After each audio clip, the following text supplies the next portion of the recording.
The snowstorm howled through Chicago's deserted streets like a living thing, cold, relentless, merciless. A frail old woman stumbled on the icy crosswalk as blinding headlights tore through the fog. Then, a blur. A boy no older than 14 dashed forward, his tattered jacket whipping in the wind. He didn't think.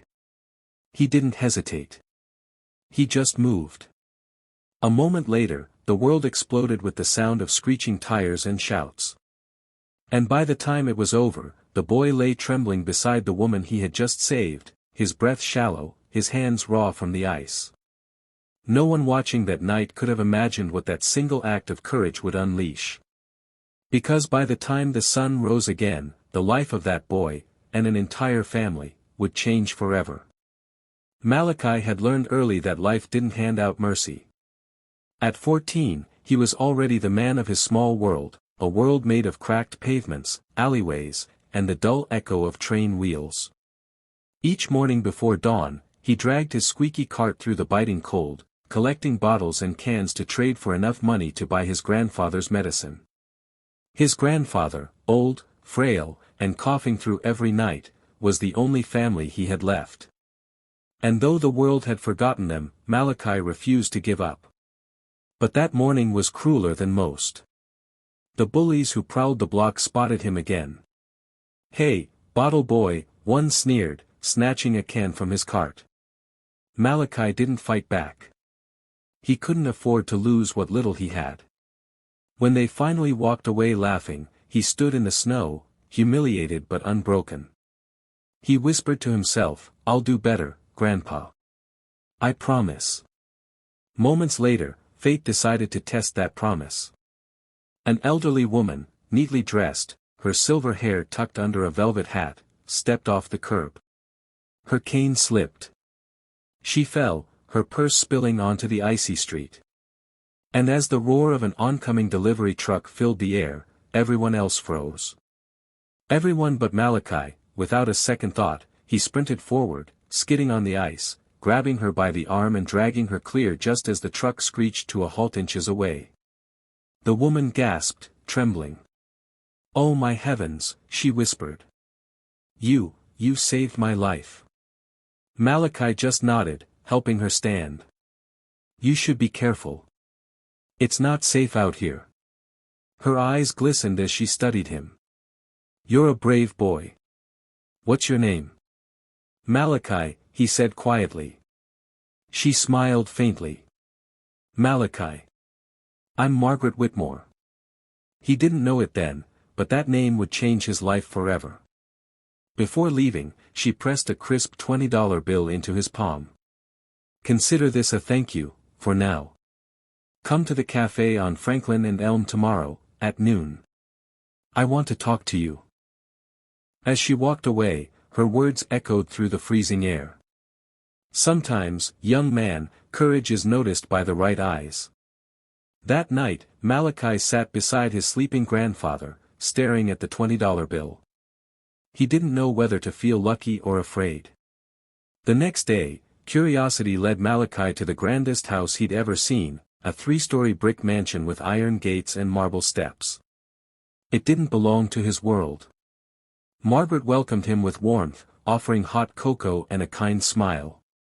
"You saved me, Malachi. That's something I don't forget easily. I want to help you, but first, I want you to meet my son." Her son, Gregory Whitmore, was a man of wealth and reputation, a stern-faced millionaire known for running a charitable foundation, though few ever saw the man behind the money. When Gregory entered the parlor, the temperature in the room seemed to drop. His sharp eyes flicked over Malachi like he was inspecting a stray dog. "So," he said coldly. "You're the boy who saved my mother." Malachi nodded, his voice small.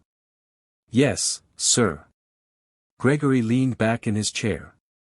"People will do anything when they need something. Let's see if your story holds up. You'll do a job for me, simple, but important. Deliver this package to an address downtown. Bring back the signed receipt. No questions, no delays." It sounded easy, but his tone carried something darker. Nathan, Gregory's assistant, handed Malachi a small, sealed box. "Don't open it," he said quietly. As the boy left, Margaret caught him at the door. "Don't be afraid, dear. Sometimes the hardest tests hide the greatest gifts." Malachi didn't know what she meant, but he was about to find out. The city was darker that night, the streets half buried in snow. Malachi held the package close, the address scribbled on a paper in his pocket. Each street grew narrower, each building more broken than the last. Finally, he reached the door. A gaunt man answered, his eyes darting nervously. "You got the package?" he asked. Malachi nodded, holding it out. The man snatched it, then paused. "Wait, you're just a kid. He sent a kid for this?" Confused, Malachi asked, "What's in it?" "Nothing good," the man muttered, tearing the box open before Malachi could stop him. Inside wasn't money, or papers. It was a small black pouch with a silver emblem. The man's face drained of color. This isn't for me. Get out. Now." Malachi bolted down the alley as shouts erupted behind him. His breath came in ragged gasps as he ran through the snow, clutching the pouch he'd snatched back in panic. When he reached home, trembling, he opened it, and froze. Inside was a photograph. A younger Margaret, smiling with two boys, one was Gregory. The other, looked almost like Malachi. And a note. "If you ever find him, tell him the truth before it's too late." The handwriting was Margaret's. The next morning, Malachi stormed back to the Whitmore mansion. Gregory was waiting, furious. "You opened it," he hissed. Malachi held up the photo. "Who's the other boy?" For a moment, Gregory said nothing. His jaw clenched. Then, Margaret entered the room, her eyes red from tears. "It's time you knew," she said softly. "That boy was your father." Malachi's heart stopped.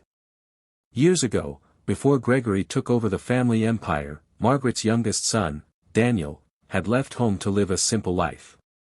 He fell in love with a woman from the streets. They had a son. That son was Malachi. Daniel died when Malachi was a baby, and his mother soon after. Margaret had searched for them for years, but the trail went cold, until the day Malachi saved her life. Gregory's face was pale with disbelief. "You're saying he's family?" Margaret nodded. "Blood doesn't lie, Gregory. He risked his life to save mine, not knowing he was saving his own grandmother." The room fell silent. For the first time, Gregory's expression softened. He walked to Malachi, placing a hand on his shoulder. "Guess that makes you my nephew," he said quietly. "And if Mom says you're family, that's enough for me." Tears welled in Malachi's eyes. The storm outside had finally broken. Within months, Malachi's grandfather received the best medical care money could buy. Malachi went back to school, and under Gregory's mentorship, he joined the Whitmore Foundation, not as a charity case, but as its youngest leader. Every New Year's Eve, they gathered together as a family, the boy who once had nothing, now surrounded by everything he had ever longed for. 1 hour and 39 minutes. Snow fell softly over the Whitmore estate, glimmering under the golden lights. Malachi stood by the window, watching the frost sparkle like diamonds. His reflection in the glass looked back, not the scared, hungry boy from the alleys, but a young man reborn.